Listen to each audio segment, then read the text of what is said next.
strangers marched under hissing trees. Their spears and maces parted the brush, and shadows began to follow. Then the ambush.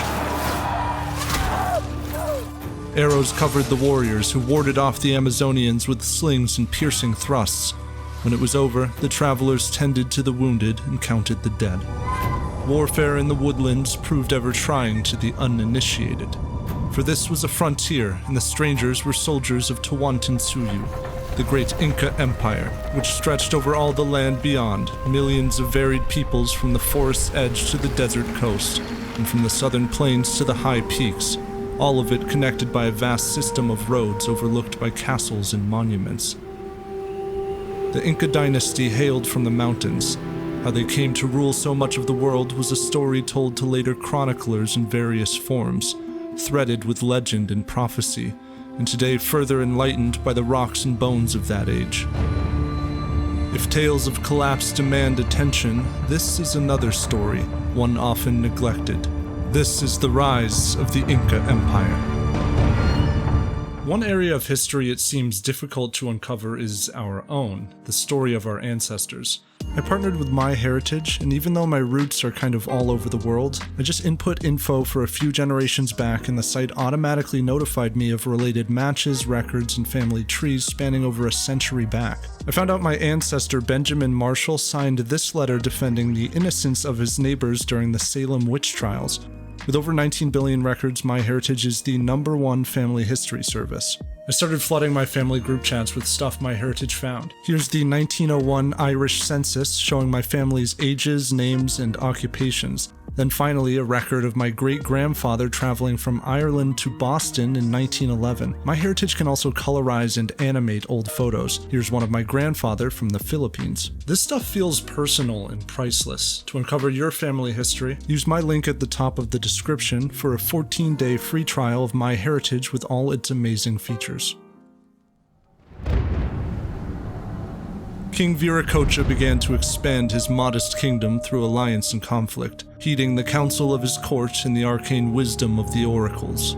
The royal histories told that among his issue was a son, Inca Orco, whom he lavished with treasures, servants, and concubines. He denied all such luxury to his other son, for Inca Yapanki was wise, brave, and compassionate, and thus despised and envied by the king.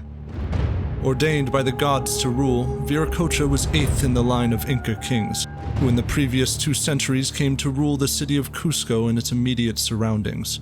He desired that his favored son Inca Orco would one day succeed him, but the Incas had made enemies.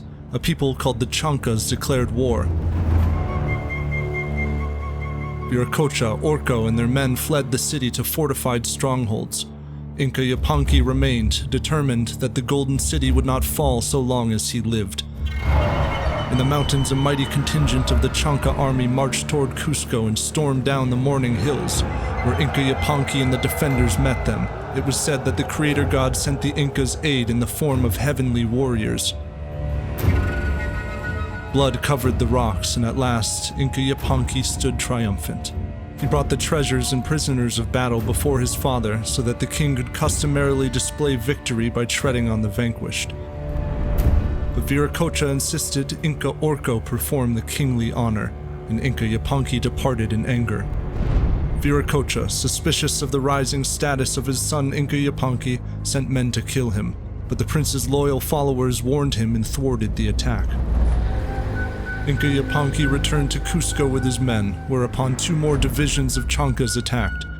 The audacious prince struck down one of their commanders and caused the heads of their captains to be set on the points of lances and raised on high. The Chancas fled in fear, and Inca Yapanki publicly decorated Cusco with the flayed skins of their leaders, that all might see the valor of the Incas. This narrative served as a kind of foundational legend for the Incas, extolling the righteousness and divine favor of the prince. Whether Inca Yapanki had truly saved Cusco from a massive Chanca invasion is a matter of contention, but in some manner the young prince had shown his worth. Perhaps around the year 1438, Inca Yapanki received the sacred fringe of rulership about his head. As emperor or Sapa Inca, he took the name Pachacuti, which means roughly the change of time or the earth shaker. Pachacuti was indeed the herald of a new age. The deposed Viracocha had returned to the city in submission, and by one account, Inca Orco attempted to take Cusco and was slain by Pachacuti and his men. Pachacuti first oversaw the long renovation of Cusco. The city would stretch across the valley and support many thousands of people. Its urban center consisted of planned and paved roads which ran between temples, forts, and noble residences. Philosophers and great thinkers recorded history, recited sagas, and studied the stars. And the city plazas were hosts to the arts, dramatic plays, ballads, and sacred festivals.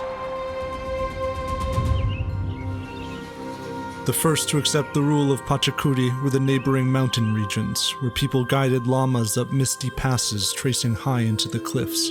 These were the common folk of the Andes, living as they had for millennia.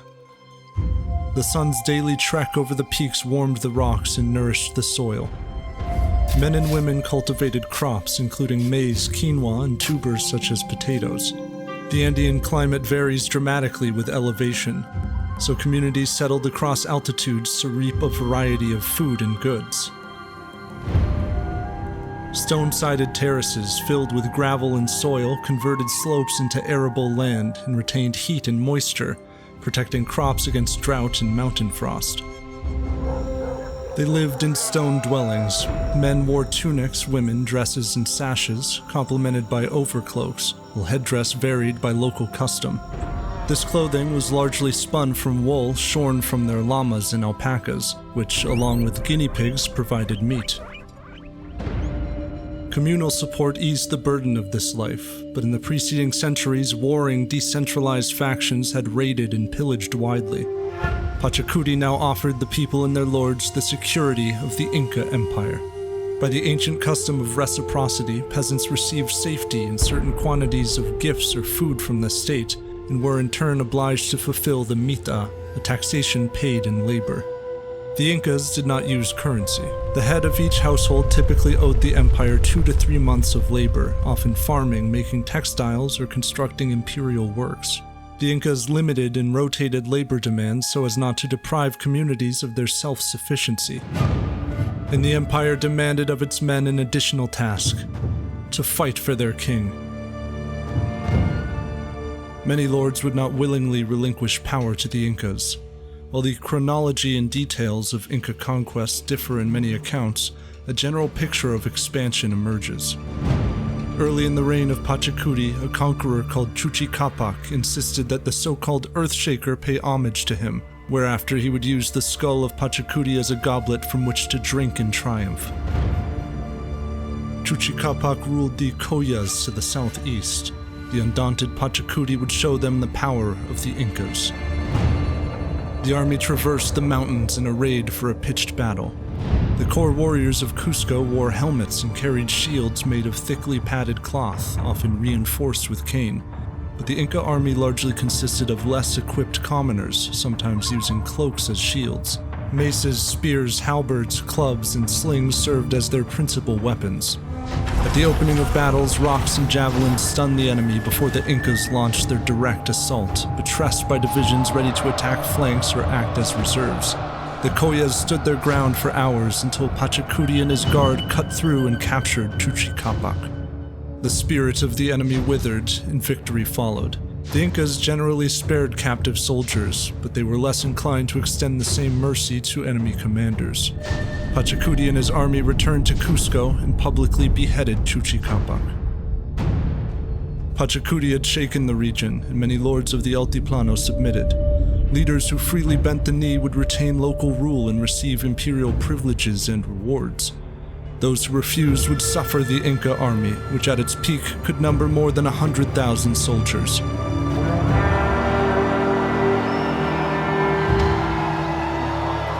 Drawn up for battle, the Incas employed psychological warfare.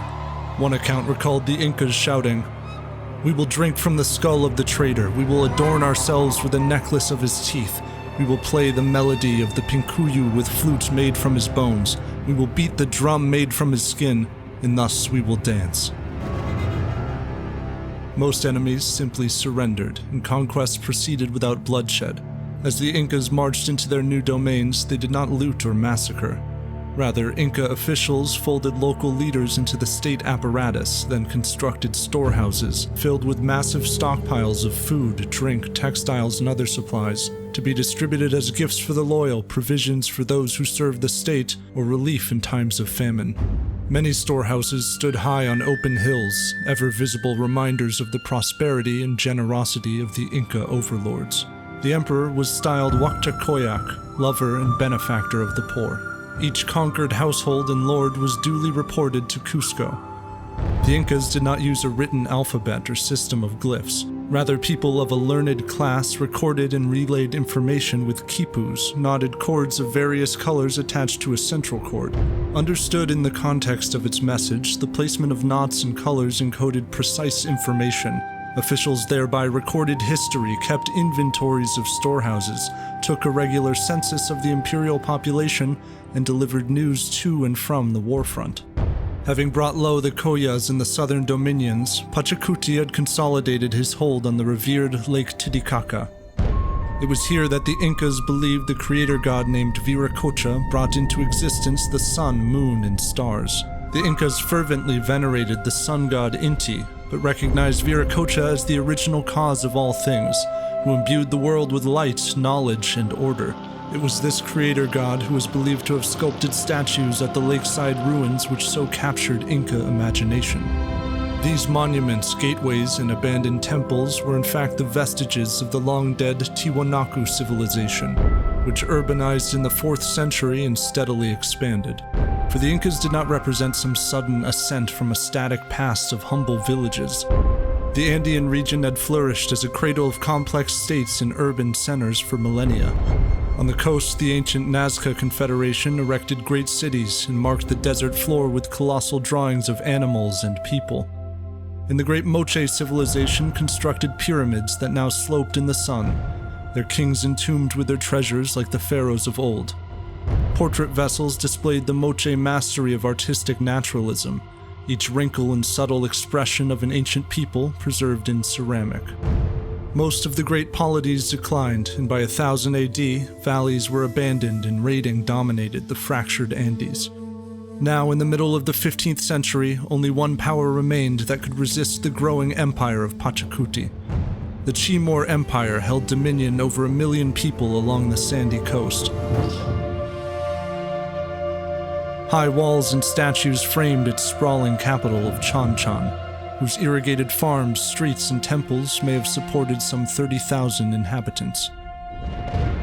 Undeterred, Pachacuti conquered northwest through the Peruvian Sierra and along the coast. On one of several northern campaigns, Pachacuti sent a gallant young commander, his son, Tupac Yupanqui.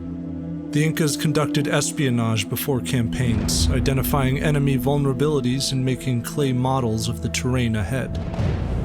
And so Prince Tupac Yupanqui led the army through high and arid lands, securing submission and storming forts until, when the Chimus were nearly surrounded, Tupac Yupanqui trailed down the Moche River and threatened to block the coastal water supply. The complete surrender of the Timor Empire appears to have been gradual and hard-fought, but in time they submitted to the Incas. Tupac Yupanqui returned to Cusco with many Chimu artisans, renowned for their silver and goldsmithing and their work in textiles and ceramics. More than any of the emperor's sons, Tupac Yupanqui had proven himself a warrior of tenacity and cunning, qualities paramount for the defense and expansion of the Inca world. Pachacuti named him as his eventual heir and may have begun to jointly rule the empire with him. With the labor of the conquered, the state produced bountiful harvests of maize and coca and built great marvels. Royal estates likely built under Pachacuti included the sublime Ollantaytambo, and a mountaintop settlement later known as Machu Picchu.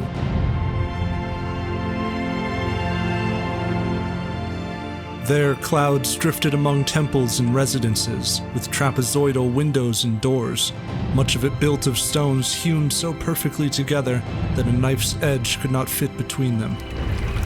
Cool spring water trickled down the stone aqueducts of Machu Picchu, reaching first the royal baths and pooling out from fountains. All across the empire, the Incas constructed aqueducts and canals that irrigated farmland and routed water into settlements. Moreover, they connected the western edge of the continent like never before.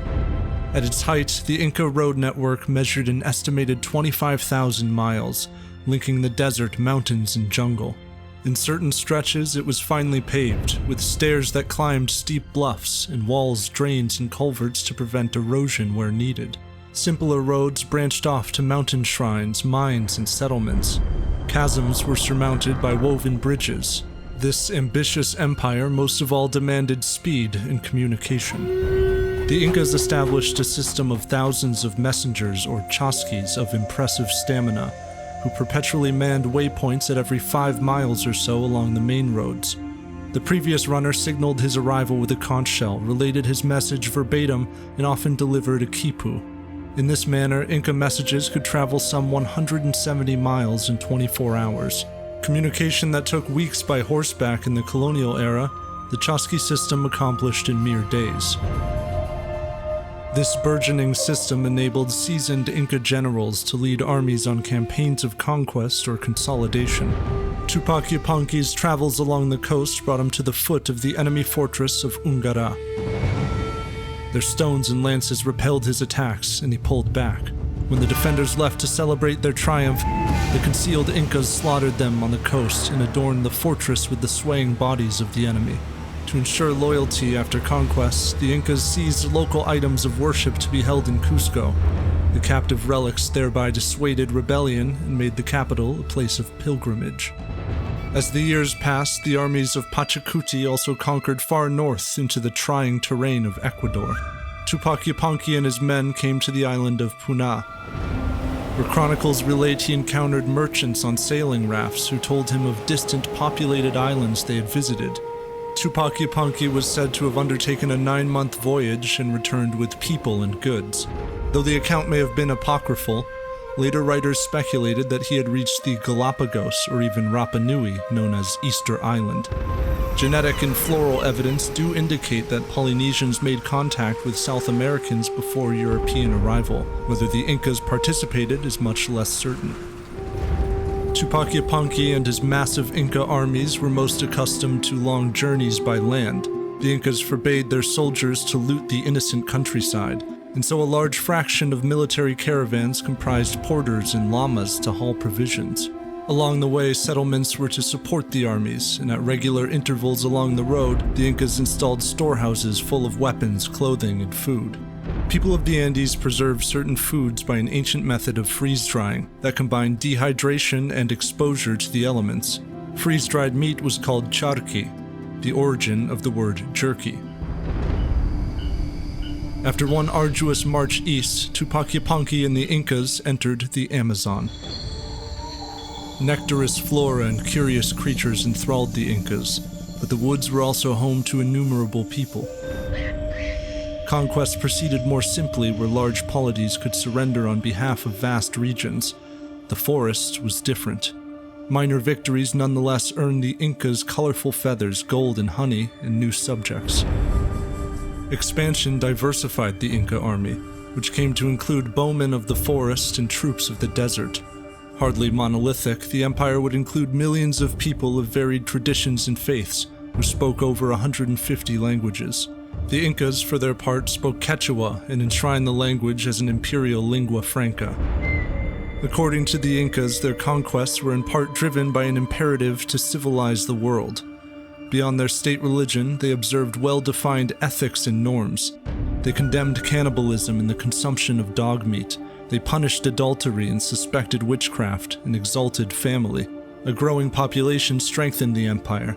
In some regions, provincial governors arranged marriages between unmarried commoners.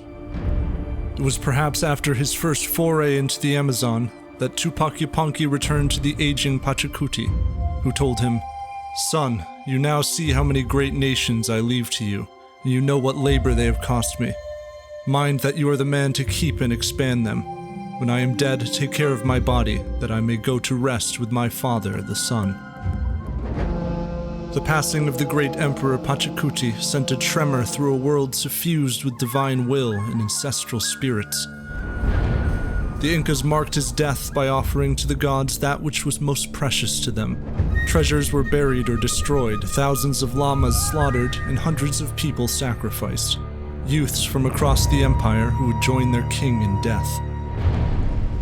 Sacrifice had been practiced for millennia in Andean societies, and though the Incas did not practice it on a consistent or massive scale, they turned to it in times of natural disaster and changes of rulership. The story of Pachacuti did not end with his death. The Incas believed the dead took another form, that their essence remained bound to the body. The mummies of former kings and queens continued to inhabit estates, attended to by their kin, and consulted by shamans on imperial affairs. Even so, active kingship passed to Tupac Yupanqui, who mourned his father and then mustered his troops to return with renewed vigor to the jungle. Despair and confusion awaited them. The stories told that the forests were very dense and full of evil places, so that they could not force their way through, nor did they know what direction to take. The Sapa Inca would secure the submission of many, but skirmish and sickness hounded their stray march, until at length a general rescued the lost emperor. In his absence, the Collas had led a revolt, slaying Inca officials and retreating to forts. In times of rebellion, smoke signals could rapidly alert the empire of crisis. Tupac swiftly raised an army tens of thousands strong, crushed the Collas, and turned the skins of their captains into drums. Most conquered territories were subject to the mitma, the mass resettlement policy of the Incas. The empire forcibly moved hundreds of thousands of people. Segments of rebellious populations like the Collas were scattered from their homelands, loyal subjects sent to replace them. Other populations were simply moved in order to work less cultivated regions. The rebellions quelled, it may have been then that Tupac Yupanqui conquered into Argentina and far into Chile, halting only around the Maule River. Some records indicated that there the Incas clashed with the mighty Mapuche people in a costly multi-day battle. Whether weakened by the march or warfare, Tupac Yupanqui turned his armies back.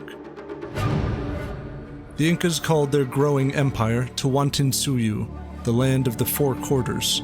Each of these parts was managed by a governor, with lower officials overseeing the over 80 provinces across the empire. This refined system of governance managed the labor of hundreds of thousands of subjects. Boundless were the brilliant textiles, gold, food, and drink that flowed into the capital and other principal cities. In Cusco, Tupac Yupanqui continued the construction of great works, including Sacsayhuamán,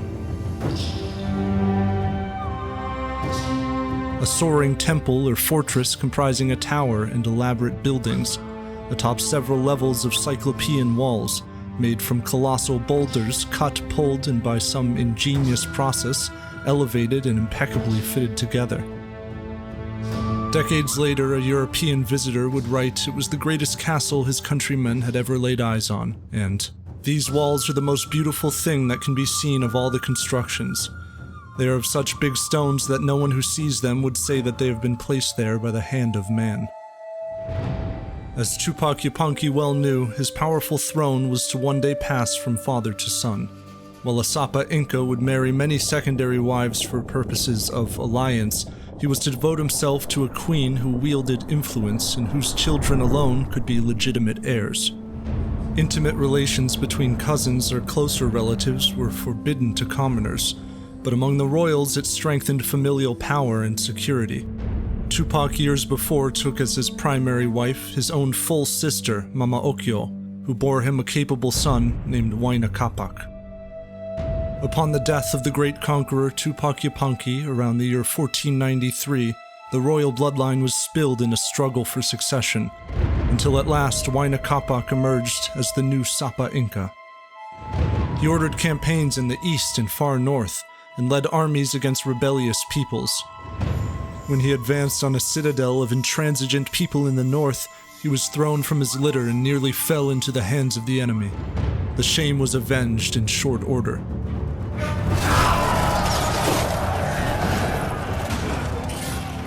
The Incas chased these enemies to the water's edge and massacred them, such that thereafter the lake was called Yawarcucha, the Lake of Blood. Huayna Capac devoted his years of rule most of all to maintaining the empire. On high hills, vigilant forts stood against the harrying raids of border peoples. The Incas had conquered the sands, mountains, the grassy valleys, and the edge of the jungle, and found no power that threatened Cusco. These were the days of the Pax Incaica, a land once dominated by fractious warfare, now a vast corridor of imposed peace. Inca rule, which at once resettled, dominated, and demanded of its people, also brought forth prosperity. High yields of crops, infrastructure, and a stable safety for the common family. Perhaps it was by the audacity and brilliance of Pachacuti and his sons that the Incas of Cusco came to rule so extensive a domain. But this was a grand and mighty empire, inhabited, defended, and built by millions of people. Sometime after the year 1520, a foul pestilence began to sweep across the land. It claimed the life of Huayna Capac and his designated heir. Many believe that this was a wave of smallpox from a faraway instance of contact with people of a distant world. Late in the reign of Huayna Capac, there had been folk of a pale countenance seen along the imperial borders.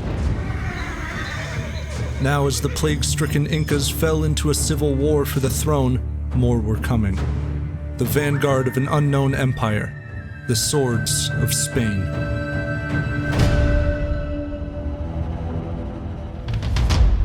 Before you head out, another thanks to MyHeritage for sponsoring this video. I didn't show this before, but here's an ancestor's 1859 baptism record from Ireland. It's like a lost record I never would have found without MyHeritage. Again, the site is super easy to use. Plug in the info you do have, and you'll automatically start getting related matches from their 19 billion records. They are the gold standard if you're looking to learn more about your past. So use the link at the top of the description for a 14-day free trial of MyHeritage and uncover your history today.